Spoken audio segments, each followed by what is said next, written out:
Hi, this is our SAT vocabulary list 15. As I am going through these words, go ahead and take Cornell notes. Make a note of the word, make sure you're spelling it properly, the part of speech, and the definition. And as I go through and give examples, go ahead and note anything that's going to help you to remember these words in your notes.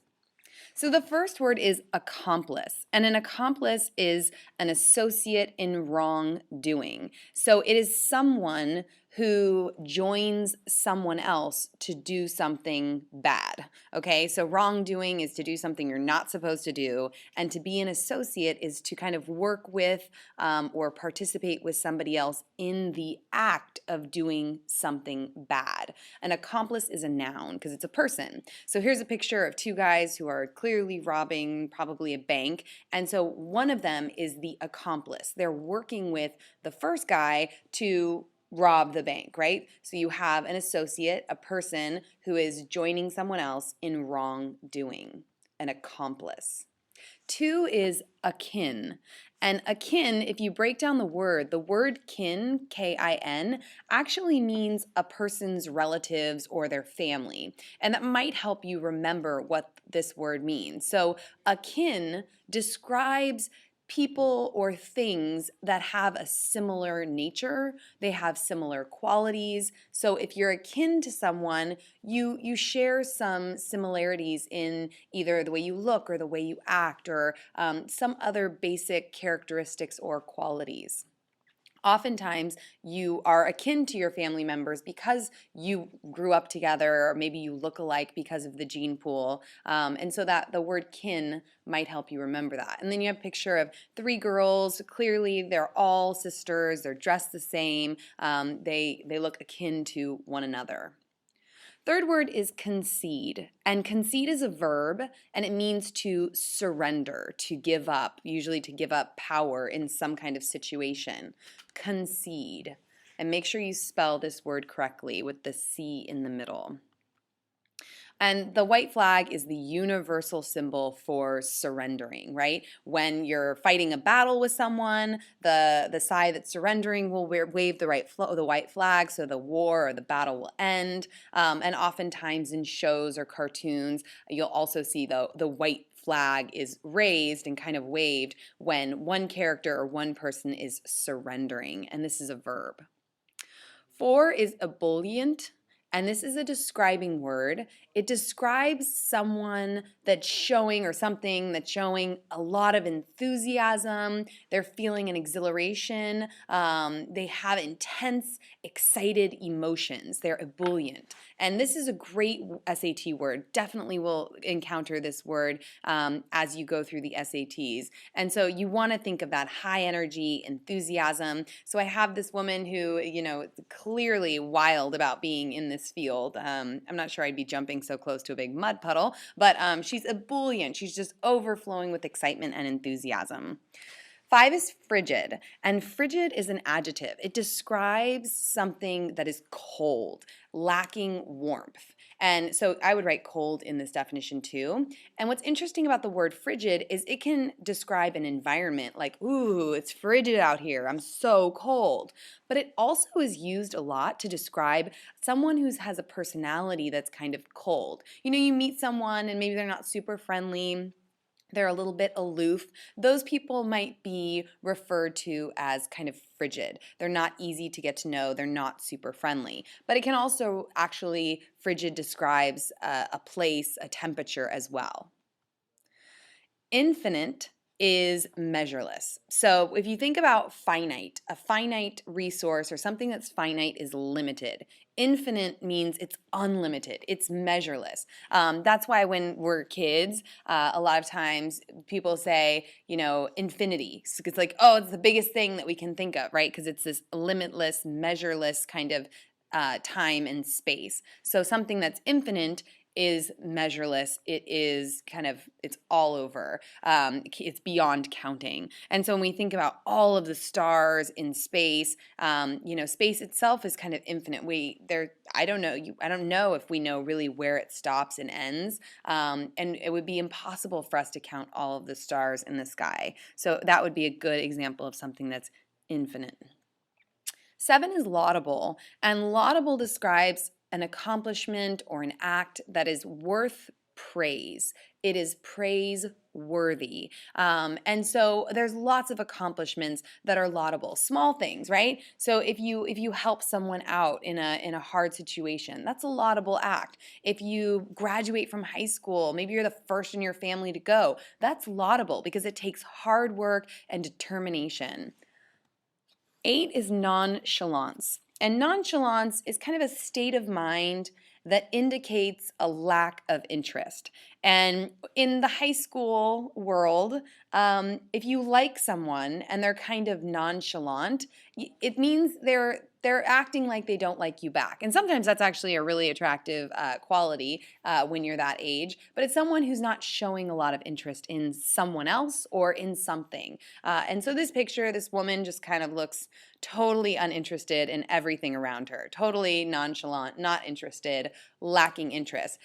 Although this woman doesn't necessarily communicate that she's like a cool nonchalant, whereas a lot of ways in which nonchalant is used is kind of to describe someone who's, they're kind of relaxed, they're cool, they don't act overly interested in things. So kind of keep that in mind, that nonchalance doesn't necessarily always have super negative connotations.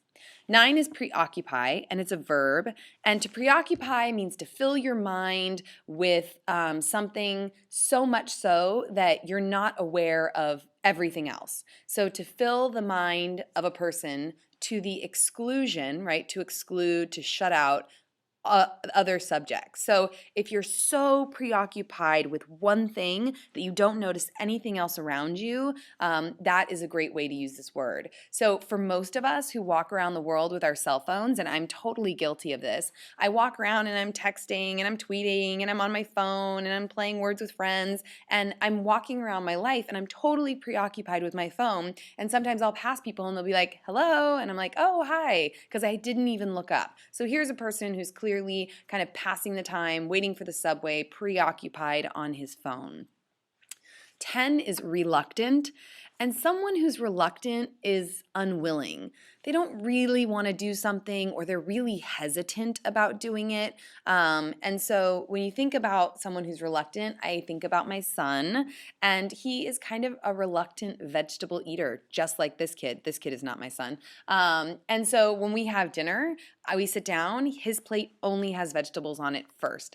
Otherwise, he would eat everything else and leave the vegetables. So I don't give him anything until those vegetables are eaten because he's a reluctant eater of vegetables. He's not really a big fan. He'd rather have pasta or something else. But of course, vegetables are good for you, so I want him to eat them. 11 is sensibility, and sensibility is the power to perceive or feel things.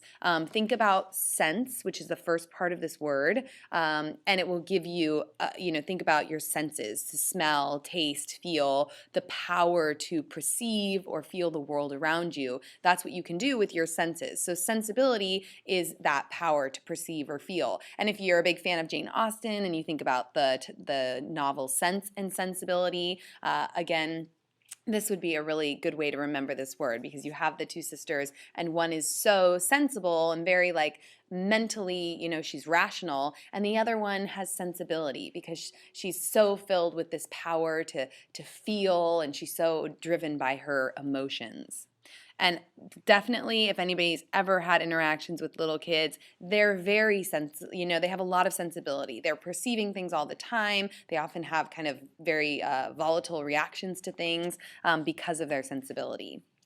12 is supplicate. And supplicate is a verb which means to beg, to petition for something, to plead. And so the noun form of this word, which is also a word you'll encounter, is supplication, which is the act of begging or petitioning or pleading for something. So a lot of times animals will they'll be guilty of this. They'll come up to the table and they will be kind of begging for food, right? So they are supplicating, wanting something that clearly they shouldn't have.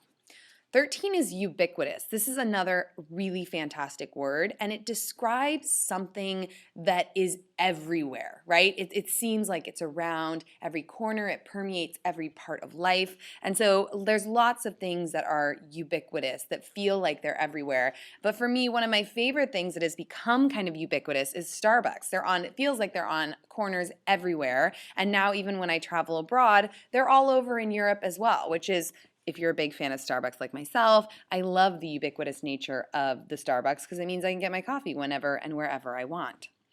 Decorous describes something that exhibits appropriate behavior. Think of decor, decorum. These words all have a lot in common. So when you exhibit or you act in a very appropriate way, your conduct is appropriate for a certain situation. That's when you would describe it as decorous. So here's an example of someone meeting the queen, bowing his head, showing deference, clearly acting in the appropriate way if you're going to meet royalty.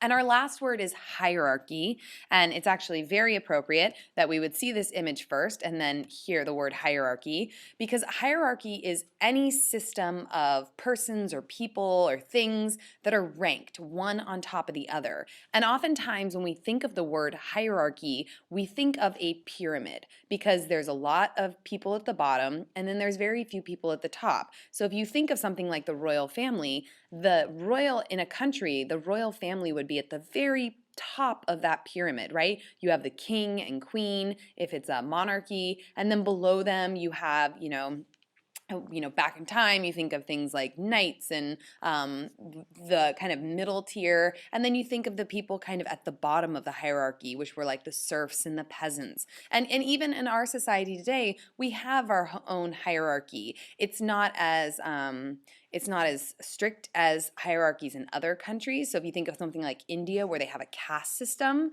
it's definitely a very rigid system of people who are ranked one on top of the other, and you can't even move around within that class system. Whereas in the United States, we have maybe an economic hierarchy where people are divided by their financial income, but it's different from the hierarchy that was present back when there were monarchs and kings and queens kind of ruled.